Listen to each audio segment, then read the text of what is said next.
365 दिवस 365 नाश्त्याचे पदार्थ बघणार आहोत. सकाळच्या नाश्त्याला खा, नाहीतर संध्याकाळच्या लहान भुकेला खा किंवा पोटभरीचे असे मस्त पदार्थ करणार आहे आणि नादच करायचा नाही. 365 त्यामुळे आता मला विचारायला यायचं नाही, मधुरा आता रोज उठून खायला करू काय? किचनमधला कॉमन प्रॉब्लेम तेल ओतताना ते भसाक्कन ओतलं जातं. बरं यावर तुमच्याकडे सोल्युशन काही आहे का? असेल तर कमेंट करून कळवा.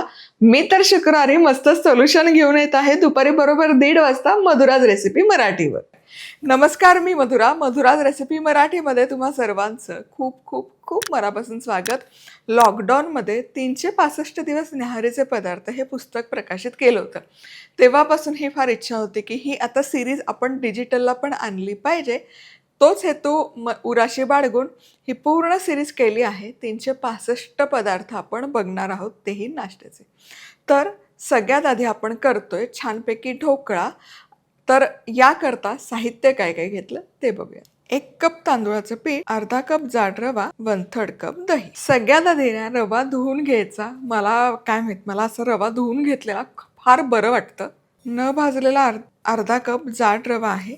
यामध्ये भरपूर पाणी घालूयात आणि एक 5 मिनिटं फक्त हा रवा असाच ठेवूयात. या प्रोसेसमध्ये काय होतं, रव्यावरची ताम आहे ती काढायलाही मदत होते. रवा छान फुलतो देखील आणि स्वच्छ धुवून देखील निघतो. 5 मिनिटं रवा छान मुरला. आता हे वर जे पाणी तरंगतंय हे पूर्ण काढूयात अलगद हाताने. आता यामध्ये घालूयात तांदूळाचं पीठ, त्याचबरोबर दही. 1/3 कप दही घेतलंय, तर पाणी 1/3 कपच घालते आणि आणखी थोडं, म्हणजे अर्धा कपला थोडं जास्त. आता हे मिसळून घेऊयात. मिश्रण चांगलं खलवून घ्या. तांदूळाच्या पिठाच्या गुठळ्या नाही राहिला पाहिजे. तुम्ही रवा नाही धुतला तर 1/4 कप पाणी लागतं आणि रवा स्वच्छ धुवून घेतला तर अर्धा कप पाणी पुरे होतं, कारण रव्यामध्ये पाण्याचा अंश राहतो. आता हे 10 मिनिटं मुरण्याकरता ठेवूयात. आता पीठ मुरतंय तोवर आपण आहे ना चटणी करूयात. ढोकळा करणार आहोत तर चटणी झालीच पाहिजे की नाही. तर इथे पुदिन्याची चटणी करणार आहोत. तर इथे कोथिंबीर घेतली आहे, डाळवं 1 टेबलस्पून, 7-8 पुदिन्याची पानं, आल्याचा तुकडा, लसूण पाकळी, पाव चमचा चाट मसाला, पाव चमचा काळं मीठ, पाव चमचा भाजलेल्या जिऱ्याची पूड, हिरवी मिरची, चवीपुरतं मीठ. बेसिक हाताखालचं साहित्य आहे, पण चटणी कमाल तयार होते. तुम्हाला सांगते, मस्त लागते ही चटणी. आणि ही ढोकळा आणि इतरही गोष्टी ज्या असतात ना, नमकीन स्नॅक्स फरसाणमध्ये आपण करतो, सँडविच, यासोबत कमाल जाते. चला, सगळ्यात आधी डाळव्याची आधी पूड करायची, म्हणजे त्या चटणीला आहे ना एक संधपणा छान येतो. डाळव्याची पूड तयार झाली की यामध्ये आलं, लसूण, मिरची, पुदिना, कोथिंबीर खूप सारी, काड्या भरपूर घेतल्यात आणि हे सुक्क आधी फिरवायचं.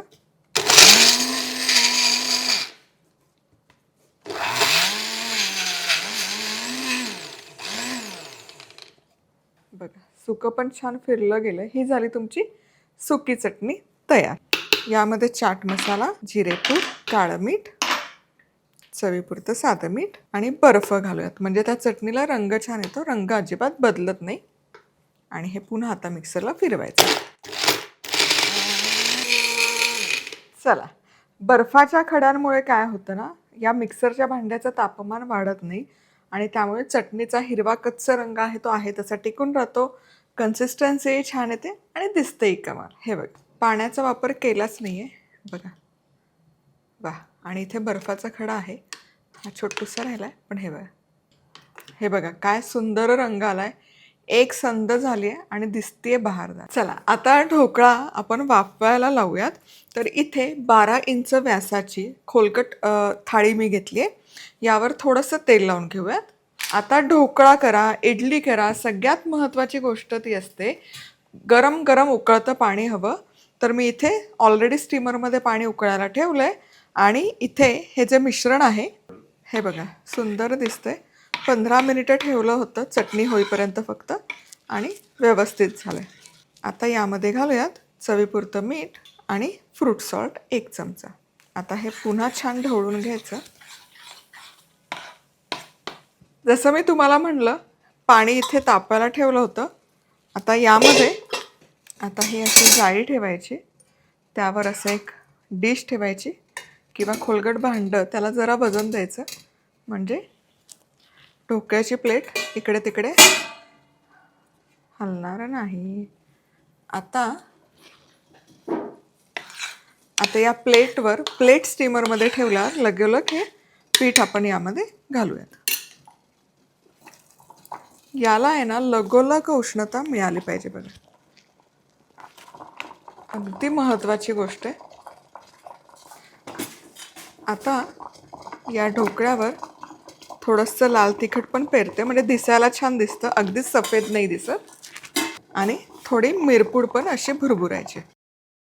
आता झाकण लावायचं आणि 10 ते 12 मिनिटात हा व्यवस्थित फुलतो, कारण पसरट डिश आहे. खोलगट असेल तर 15 मिनिटं लागतील, पण पसरट असल्यामुळे 10-12 मिनिटं पुरेसे होतात. ही एक आणखी महत्त्वाची टीप. ढोकळा कधीच ओव्हर कुक नका करू, किंवा इडली असेल नाहीतर ते चामट होतं, त्याचा मऊपणा पूर्ण निघून जातो. बरोबर आता 10 मिनिटं हा ढोकळा वाफवून घेतला. गॅस बंद करते. मध्यभागी अशी सुरी घालून घ्यायची. ही स्वच्छ आली याचा अर्थ आपला ढोकळा परफेक्ट झाला आहे. हे बघ. आता हा काढायचा, थंड करण्याकरता बाजूला ठेवायचा. चटणी तर आपण तयार करून ठेवली आहे. ढोकळा थंड होतोय तोवर फोडणी पण तयार करूयात.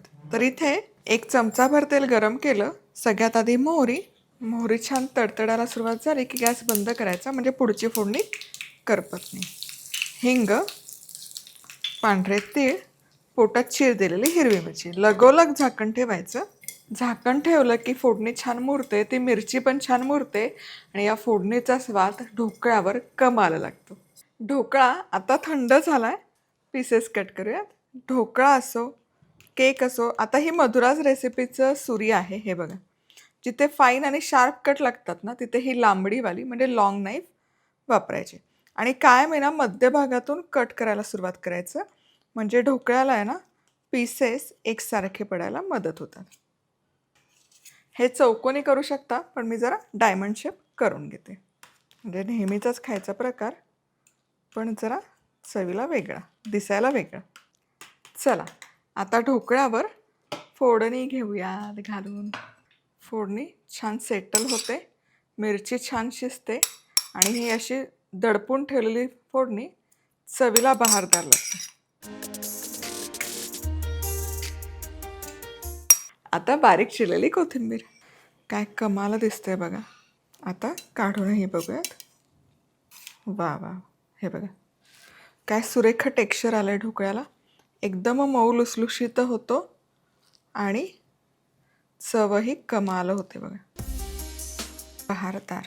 आणखी काढूयात. वा वा वा, मस्त फुलतो हा ढोकळा, पांढरा शुभ्र होतो आणि विकत आणायचं म्हणलं ना तर खूप महाग जातो. पण हे बघा, या पद्धतीने घरच्या घरी अगदी सोप्या पद्धतीने तुम्ही हा ढोकळा करू शकता.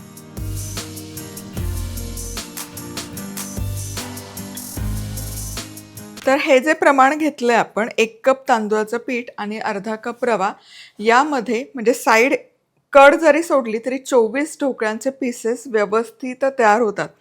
ही मस्त अशी चटणी एकसंध झालेली, त्यासोबत हा ढोकळा भन्नाट लागतो. म्हणजे नाश्त्यासाठी बहारदार कॉम्बिनेशन आहे. आणि तुम्हाला सांगते, 1 दिवस आधी रात्री जरी तुम्ही हे मुरवत ठेवलं तरी दुसऱ्या दिवशी सकाळी उठून करू शकता. रव्यामुळे हे छान मुरतं. आता उन्हाळ्याचे दिवस आहेत, मग इनो वगैरे अजिबात काही घालायची गरज नाही. इनो न घालता, सोडा न घालता हे परफेक्ट सकाळी फर्मेंट होतं, फसफसतं आणि तुम्ही हा ढोकळा तयार करू शकता. चटणी ढोकळा तयार आहे. पुन्हा भेटूयात. तोवर मस्त राहा, खुश राहा, आनंदी राहा, सगळ्यात महत्त्वाचं खात राहा.